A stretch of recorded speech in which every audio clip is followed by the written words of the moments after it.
Welcome to Season 1 of The Hidden Truth Show. In Season 1, we do a deep dive into the Las Vegas shooting.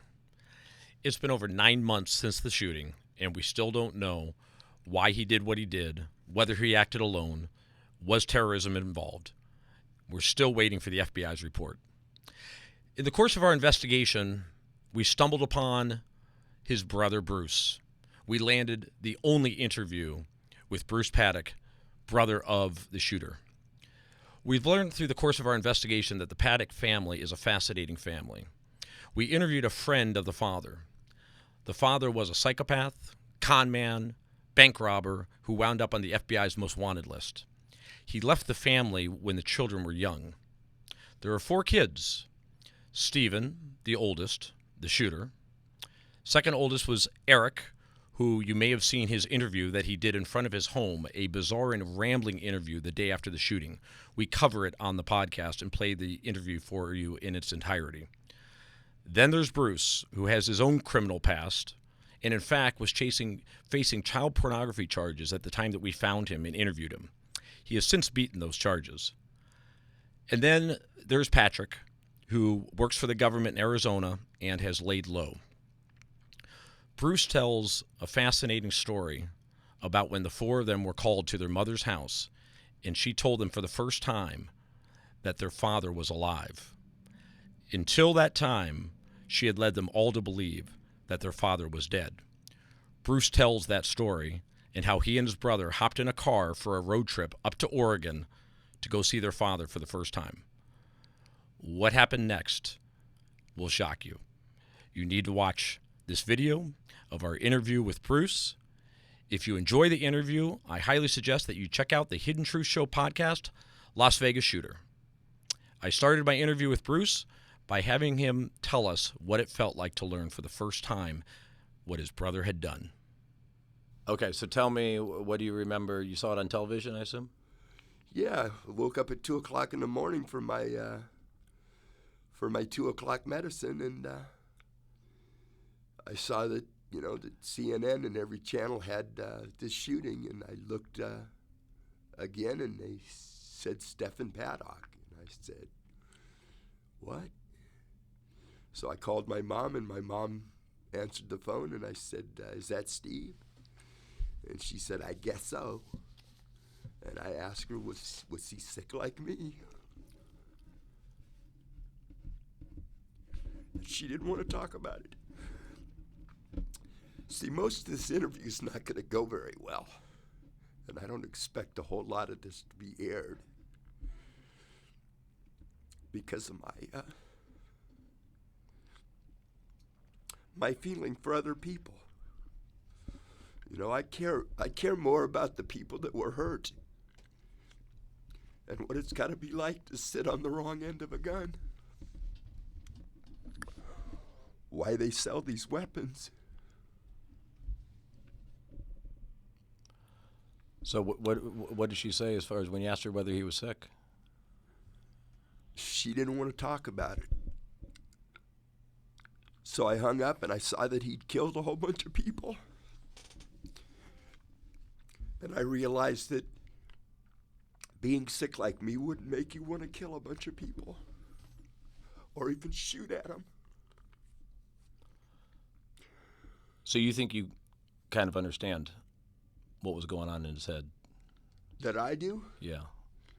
Yeah, I have to presume what happened was pain and the loss of a lot of things.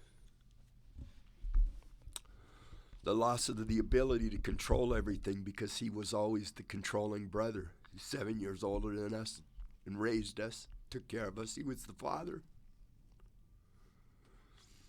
And he was always Mom's best choice. He had the bright red Volkswagen all the neighbors wanted. And he was always in school. So he was the good kid? I guess. Yeah. He was the one always punishing us for being the bad ones. I don't know if that makes him the good one or not. But we never got punished by our mother. It was always It was always Steve or a combination of Steve and Pat. But you said he was controlling. What do you know about his controlling nature? It's his dream. His dream to have everything. You know? Money-wise. I mean, objects.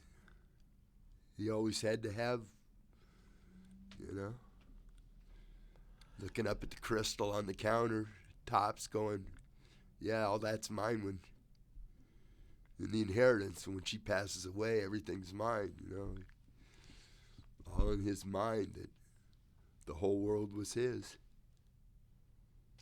And he I mean, he went out and earned it. What he earned, he earned himself. He had his first apartment building. I think he was still working for the IRS and had his first apartment in North Hollywood. Bought the building. Took out the central water system and put in water heaters in every apartment. How was he able to afford that building? Did he have help? Yeah, he's always had my mom. And she had her money from where?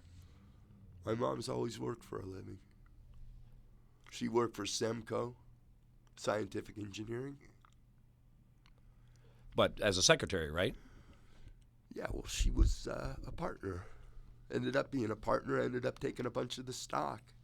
Oh, so she made some significant money from that. She's always had money. Yeah. She was the one that bought the Volkswagen. She bought my first car. She's always taken care of us. And what about from your father? Did you guys receive any money from the father? How could we receive money from him? He was in prison. Well, but then he came out and became Bingo Bruce. And what was that? After we were all 21. Uh-huh. So basically there was no business ventures with your father among any of you guys? Steve and Pat never met my father. It was just me and Eric that went up to Oregon and met him. Well, Stephen, you mean since you were a child? Because I think, wasn't Stephen like 7 when he went to jail? Something like that? I was like 2. Yeah. Or 2. So it'd be pretty hard for me to comment on something like that. So you have no memory from him as a child? None. Stephen, you think may or may not have had some memory? He never mentioned it to me. Uh-huh. We were raised believing he was dead. And then we never talked about him. Then how did you find out where he was? Well, one day my mom called me. I was at my girlfriend's house in Granada Hills, and she called me from the Sun Valley house and told me that I had to come over. And I told her I didn't want to, and she told me, you got to come over. And she started crying, so I went over there, and she decided she'd spring that on us because he, I guess, was leaning on her that he was going to spring it on us, so she thought she would tell us she'd lied to us our whole lives. So she had told you that he had passed away? Yeah. You know, strange things happened with her boyfriend from Semco, the owner, telling us, you know, that he was going to start hair plugs for men or a hair factory because when I said, why would you do that? He said, well, you're going to be bald like your father. I said, how do you know my father? She slipped up. And he said, well, he'd seen pictures. And there was always that thing in my mind because I was raised being told, you're just like your father. And as a child, you think that's a good thing. But as you realize tone of voice, it's not a good thing. What do you think she meant by just like your father? Because every time I got into trouble,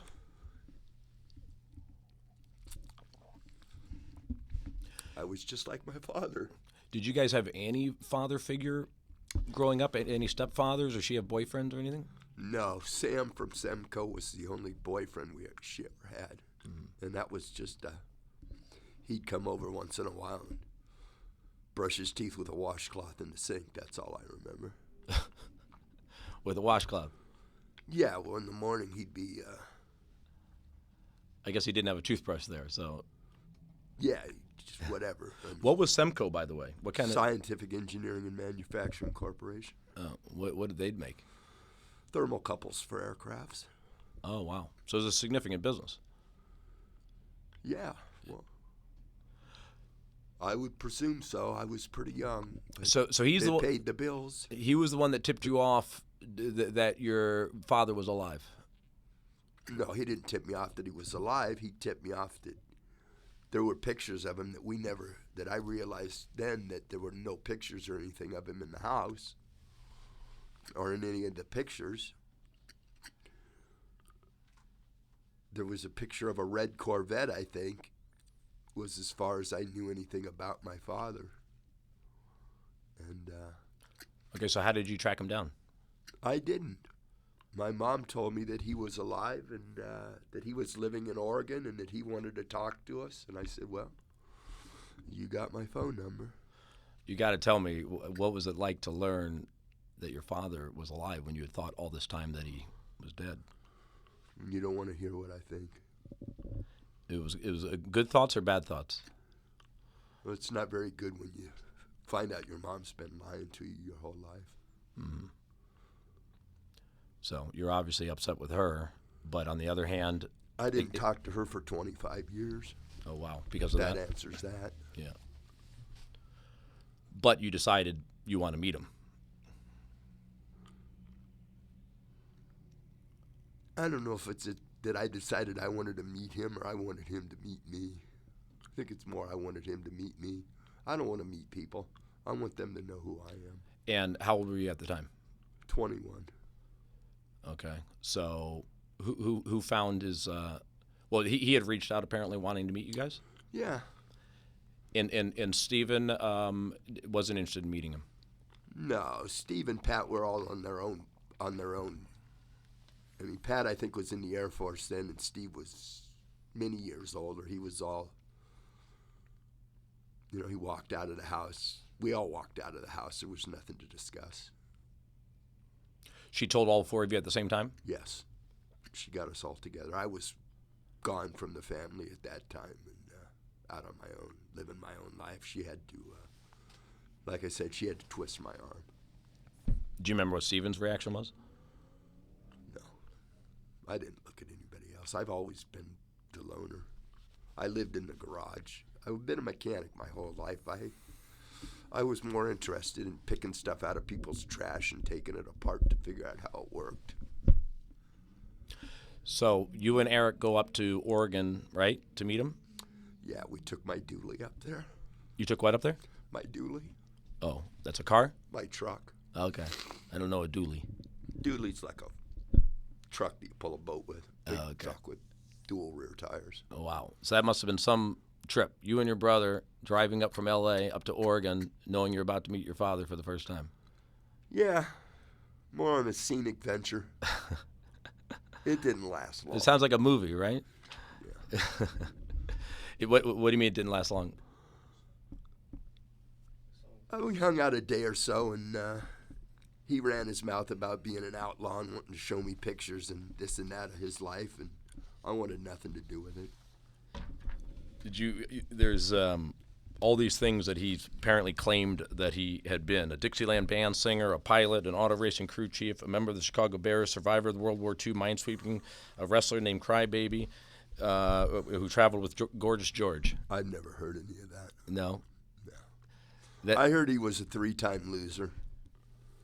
So he didn't. Well, what did he? When you first met him, was he at the bingo hall? No, he was at a trade. Oh no, we met him. He came and met us on one of the interchanges from Highway 5 to the road that went off to his house, I believe, in Springfield. I don't remember what interstate or what highway it was. At like a coffee shop? No, just at a corner. It's on a dirt lot on the corner of the highway. The first time you meet him is by the side of the road, basically? Correct. Well, do you remember why that was the arrangement? You didn't have Google Maps, and I'm not into map books, and right. I told him that, I called him and told from the side of the road. We didn't have cell phones, so I called him from the side of the road and told him where we were, and he said it's going to take so-and-so amount of time, and I'll meet you on the corner here and there, and then you follow us in. So did he explain to you why he was not in your lives? Well, I didn't need to explain anything. I had already had my mind made up on who he was. I didn't go up there for money. I worked for GM. I had everything I wanted. I worked 12, 14 hours a day and made money that nobody else had, being a mechanic and doing what I wanted to do. So what did you say to him? Oh, I don't know. I mean, were you letting out anger toward him? No, there was no hostility. It's just listening to him talk, taking in as much of it as you can swallow, and pretty much walking away from it. Uh-huh. And what kind of things was he saying? Oh, I don't remember, so many years ago. Like I said, the only things that stick out in my mind are that he's getting out these, I don't know, pictures, photo albums or whatever he had. I didn't even really look at them. And I was drinking a beer sitting on a chair in the living room, and I think Eric might have looked at him, and he had made some comment that he wasn't a criminal, he was an outlaw, and that was pretty much all I needed. There was no remorse for what he did or not raising the family, going and holding up a bank for a few $1,000s to go to Vegas and have a good time. There's not a whole lot to say to something like that. So no tears shed on your side? No. And what about his side? Oh, he wasn't happy when I tore his house up. What happened there?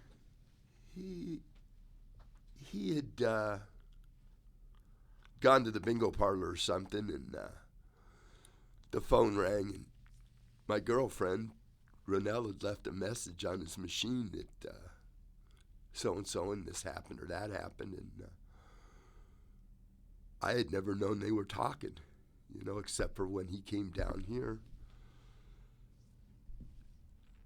They had talked a little bit, and I guess they'd made some decision to buy some stuffed animals or something off a container. Who had talked? Ronell, this girl I was living with. And she had talked with who? With my father, or Benjamin, whatever you want to call it, Bruce. What name was he using when you met him? Was he using Benjamin? Bruce Erickson. Bruce Erickson. So you guys had the same name at that time? No. There's only one Bruce. There you go. His name's Benjamin Hoskins Paddock. That's how I know him.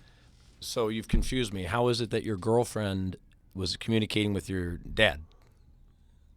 Well, that's part of the story we're going to leave out. Okay. But he came down here because some things had happened in my life. And after we had met, he came down here. We met like 3 times. The first time was when I went up there. The second time's when he came down here. And then the third time I ended up there again because some things had happened in my life. And she had contacted him, or he had contacted her, and they reached out, and instead of telling me what they were doing, they were playing games. The phone rang. It was her on the phone, left a message. I tore up his place and went over to a girl I was seeing in Oregon. Gotcha. So that was the third time that you saw him. Yeah. Then he showed up at her house, pissed off, and you can imagine just by talking to me for 2 minutes, I don't take anybody getting in my face. It takes about a second. Did you guys get physical with each other? No. People don't make that mistake. Was he a big guy, strong guy? Yeah, he was pretty big. He weighed like 336 pounds. Wow. But that doesn't make you strong. So, but he was kind of trying to get back involved in your life, it sounds like. No. I think he wanted me to get involved in his life. Because of my background and being able to fix anything I touch or investigate how to do it. People are always reaching out for that ability. Mm-hmm. You know, and he had bingo parlors and opened up more, and wanted exhaust fans and all kinds of stuff set up to run these businesses. Instead of going out and paying somebody to do it, he would reach out and try to get me to do it. But So did you do some for him? I hung out a few days there, but like I said, this time with my father wasn't something I was looking forward to doing. It was more of I had some problems down here. I needed to get away, and I've always made bad decisions. Going up there wasn't a good one.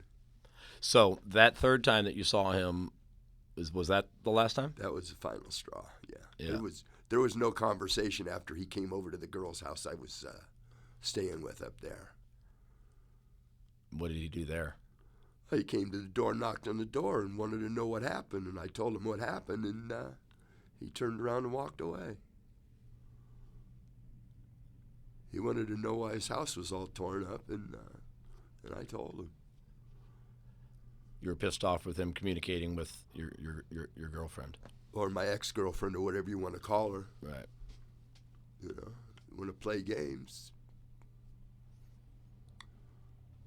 So after that, no more communication with him? No. I heard from Pat that Pat went and buried him. In Texas? I have no idea where it happened. Do you know where he went after Oregon? No. I heard he went to Mexico, but it's just people's talking. He had a girlfriend up there, right?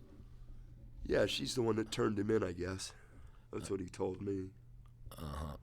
When he was on FBI's Most Wanted. Yeah, well, he was living up there and using my name, I presume, because it's a great name. My favorite performer has named that. Springsteen? Yeah, of course. Yeah. I'll stick with Ozzy. More your speed, huh? Generals gathered in their masses. So was, as far as you know, Stephen had no communication with him? No.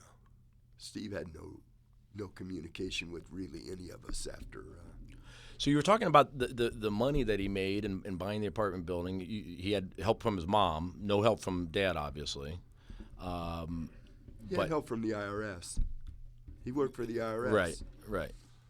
But how about, as far as you know, was all his business above board and legal? Do you think that he engaged in any illegal activity? Speculation. Yeah. What would you speculate? Ask and answered. You've been in court before. Never. Watch a lot of Judge Judy. There's a plug for Judge Judy. Well, at some point he got into business with Eric, right? Who? Your brother Stephen. Not that I know of. No? Well, when Eric was interviewed in front of his house, he basically says that Stephen helped make him a wealthy man. It sounded like they went into some business ventures It doesn't together. sound too wealthy to me if he's running his mouth like that. Yeah. What did you think of his interview? Well, I'd have killed him if I was there. Was your mom upset with that interview? My mom doesn't listen to any of it. She has no idea what's going on. She's locked in her house, scared to death. And she's about 90? Could be. How is her health, considering she's 90? I talked to her, so she's still talking. Yeah, and she's 100% there mentally, at least? Yeah, she sounds like she's 20, Wow. at least mentally. When was the last time you saw her? Long, long time ago. So is she She in lived in Temecula. Is she in assisted living now? No, she lives in a house supposedly somewhere in a gated community, and Eric must live there too because he takes care of her. Uh-huh. That's what I understand. He takes her to the doctor. I don't know. So other than that one conversation you had with her that night about the shooting, is the subject come up with her since? No, she hangs up if you talk about it. Well, There will be no communication about that at all.